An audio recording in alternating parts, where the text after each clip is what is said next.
Assalamualaikum warahmatullahi wabarakatuh. Selamat sore, salam sejahtera bagi kita semua. Yang saya hormati Bapak Ibu narasumber, yang kami hormati moderator dan peserta yang berbahagia.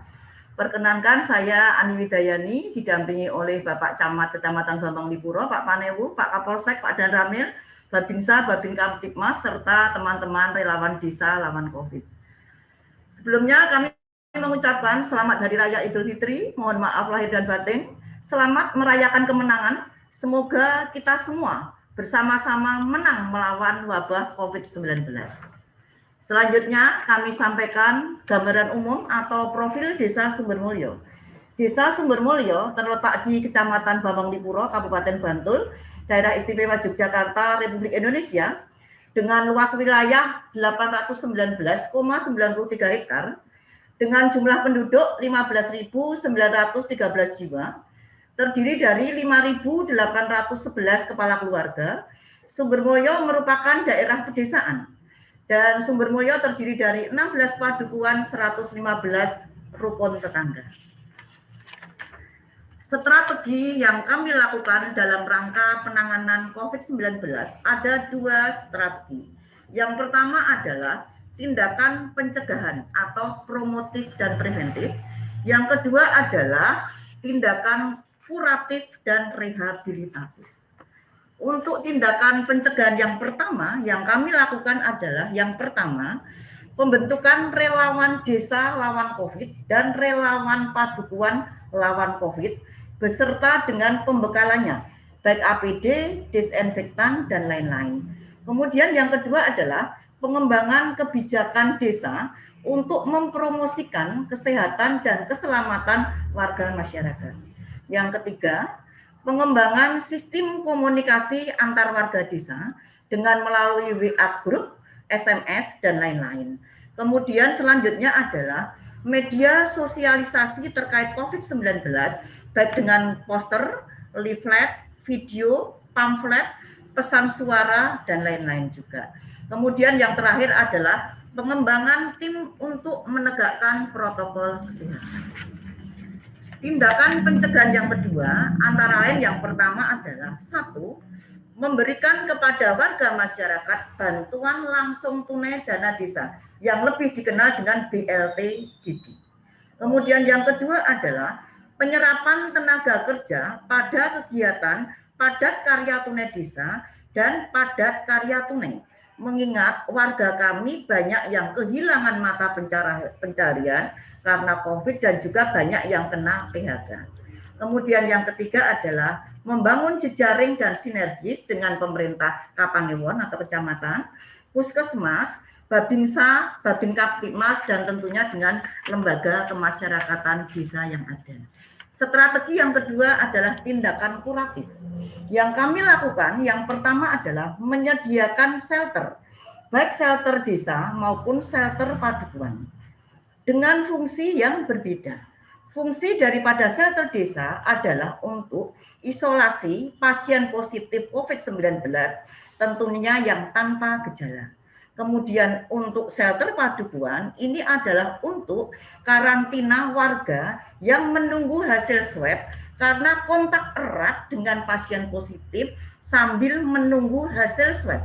Dengan catatan ketika rumahnya kecil, kamarnya terbatas, dan ada kelompok rentannya, yaitu ada balita, lansia, dan yang berpenyakit menanggung.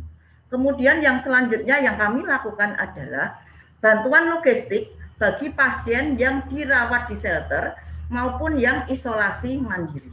Kemudian penyemprotan rumah pasien positif oleh relawan desa lawan COVID. Kemudian juga pemakaman dengan protokol kesehatan 100% dilakukan oleh FPRB desa. Yang terakhir adalah penguatan jejaring, kemitraan, dan channel. Ini adalah proses pemakaman dengan protokol kesehatan oleh relawan tingkat desa. Lanjut. Nah, shelter yang ada di Desa Sumbermulyo, shelter kami adalah shelter bertingkat atau berjenjang, di mana di Sumbermulyo ada 1 shelter tingkat distrik yang ada di Gedung Putih dengan kapasitas 50 pasien atau 50 bed. Kemudian yang kedua, shelter tingkat desa dengan kapasitas 50 pasien dikelola 100% oleh kami pemerintah desa dan dukungan dari masyarakat murni. Kemudian ada 16 shelter padukuan dengan peruntukannya adalah untuk pelaku perjalanan dan yang kedua untuk menunggu hasil swab. Dan ini dikelola semuanya merupakan swadaya dan partisipasi murni dari masyarakat.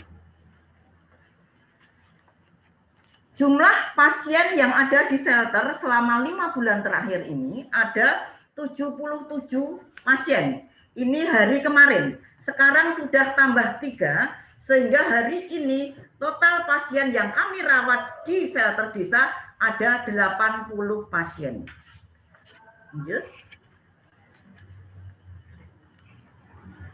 Warga masyarakat kami yang terpapar COVID-19 ada sejumlah 238. Yang sembuh 208, artinya 87,4% sembuh. Kemudian 3 orang meninggal, sehingga 1,3% meninggal. Dan yang masih dirawat di shelter ada 27 atau 11,3%. Lanjut. Shelter kami, bahwa shelter adalah bangunan fasilitas umum atau rumah yang terpisah dari gedung kantor desa atau terpisah dari hunian padat penduduk dengan fasilitas minimum yaitu tempat tidur, air bersih, MCK, dan space untuk olahraga ringan, serta dapat diakses kendaraan roda 4.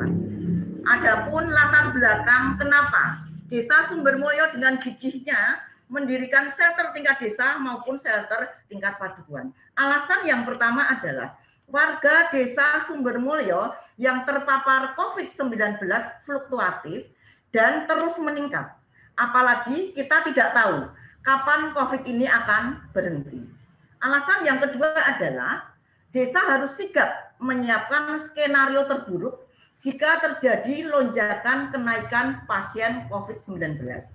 Alasan yang ketiga, lebih aman berada di shelter daripada isolasi mandiri. Karena kami, baik relawan desa maupun relawan padukuan, tidak bisa memantau selama 24 jam ketika berada isolasi di rumah. Kemudian yang keempat, jika terjadi kegawat daruratan, ketika berada di shelter desa, maka bisa langsung kita rujuk, dibawa ke rumah sakit lapang khusus COVID atau rumah sakit pemerintah, sehingga di rumah sakit tidak terjadi penumpukan. Alasan yang kelima adalah fasilitas shelter ditanggung oleh berbagai komponen, baik dari pemerintah, puskesmas, masyarakat, dan lembaga-lembaga yang peduli, sehingga pemerintah desa tidak terbebani dengan pendirian shelter tersebut.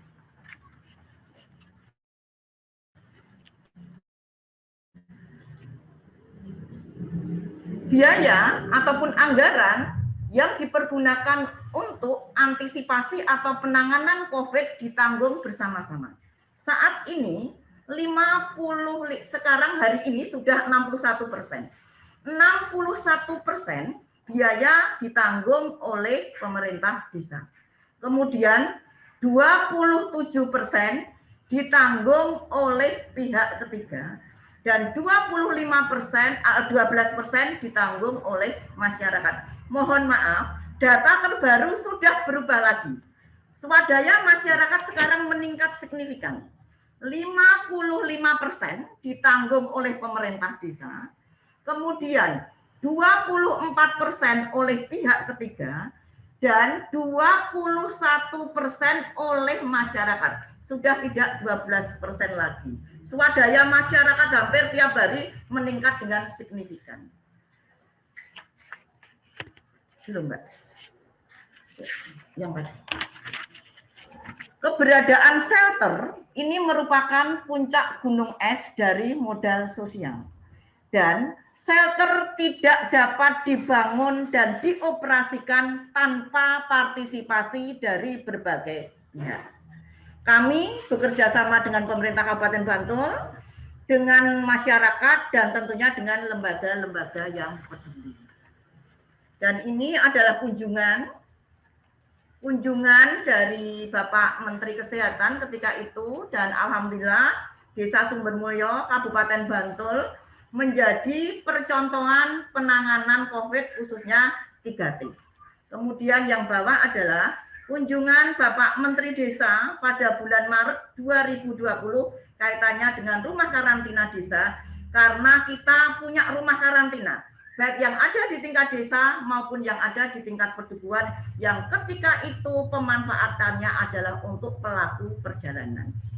Dan yang terakhir, kami simpulkan bahwa pandemi COVID-19 tidak bisa ditangani dan diselesaikan hanya oleh pemerintah saja. Perlu dukungan dan kerjasama dari semua lembaga dan seluruh komponen masyarakat dengan pola gotong royong. Gotong royong menjadi kunci utama melawan dan mencegah pandemi COVID-19. Terima kasih. Wassalamualaikum warahmatullahi wabarakatuh.